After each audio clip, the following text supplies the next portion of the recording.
Hello everyone, welcome back to my channel. Today we are doing the Nope Trope book tag. This was originally created by Zoe's All Booked. I will leave it linked down below. I have my phone for the questions, so sorry if I'm looking at it. Yeah, so basically she has picked some tropes and based some questions on them.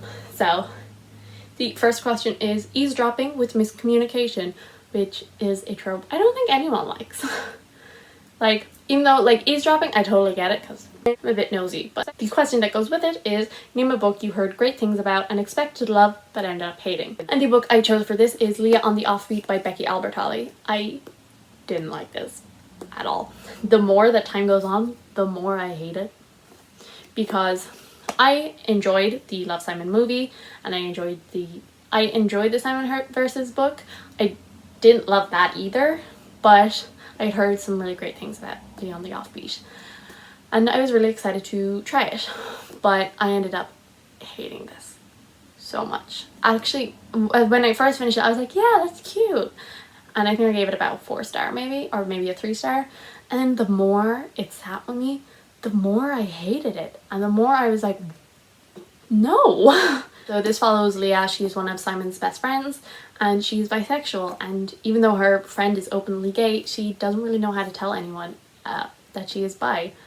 It just kind of follows her, is it their last year of school I think, and she's looking for colleges. She's trying to figure out you know, being bisexual, and she has a crush, and it's just all of that.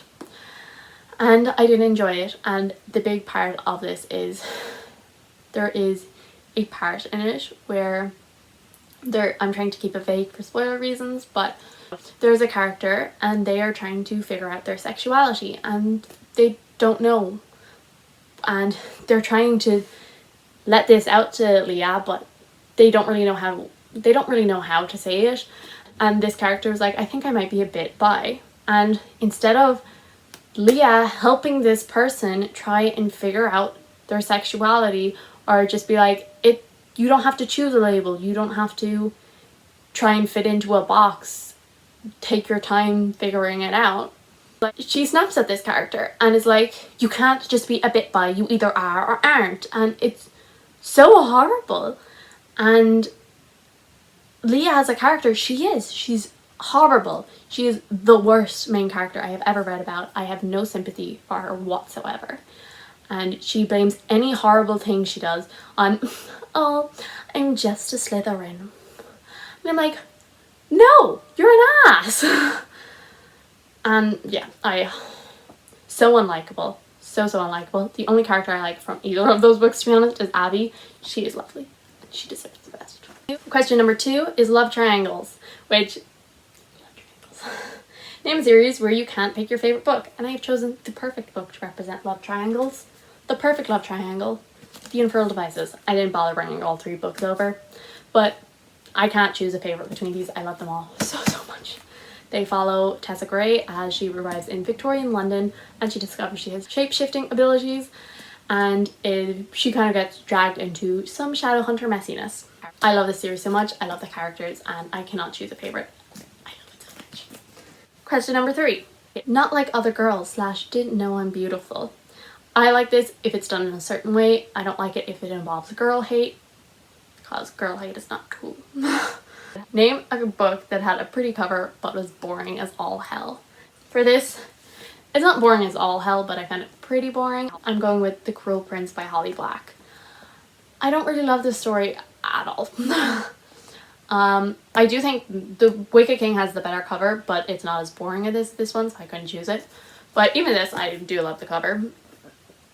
And I don't like this that much. I give actually a 3-star in the end, but... So this follows Jude, who is a human girl living in Fairy. Basically, when she was young, her half-sister's father came and killed her mother and her father. And out of some weird sense of, like, loyalty or something, he took all of the girls, his biological daughter and his 2, I guess, stepdaughters, back to Fairy and raise them. And it's very hard being a mortal girl in Fairy because fairies are mean. And Jude, she wants to be one of them. She wants to be as cruel and as ruthless as them. and she has an advantage over them, being that she can lie. And this book, it's so boring for up to about page like 270, I think it's about 270 where it picks up. Yeah, it's 270.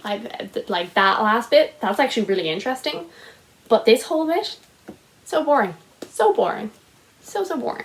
And I also really don't like Holly Black's writing style, but I was like, I don't understand how so many people love this, because it is so boring. It is all world building, but even then, the world isn't actually built up that well. And so most of it is just her moaning, to be honest. And then it gets interesting. And yeah. And so like the last bit, I was like, oh my god, yeah, this last bit is so good. And if it was like that the whole way through, or at least like halfway through it, then I would have really enjoyed this. But no, it wasn't. And yeah, so I'm mad. Then question number 4 is All Consuming Love. Name a book that gave you a book hangover. For this, I'm going with Assassin's Quest by Robin Hobb. This is a book that I have recently enough read. Well, no, it was about a month ago now, but it still is constantly playing on my mind. Like literally every time I read a book, I'm like, it's not like Assassin's Quest. And so even though like I didn't have like that feeling of, you know, oh, I can't read anything, because I did actually pick up books pretty much straight away afterwards. It's just everything since then, I'm like, this isn't as good as it. So yeah, like, oh, I love it so much. It follows Fitz through his life. The first book, Assassin's Apprentice, follows Fitz when he is 6 up until he is about 14. So when he's 6, he's brought to the keep and by his maternal grandfather, and is basically left there and told, this is your king-in-waiting's illegitimate son. I don't want to care for him anymore, and leaves Fitz there. And so his father, the king-in-waiting, abdicates his position, and Fitz is left being raised by Burke, who is the stable master, and he is in the perfect position to be a royal assassin, because he does technically have royal blood, but he doesn't have any actual claim to the throne.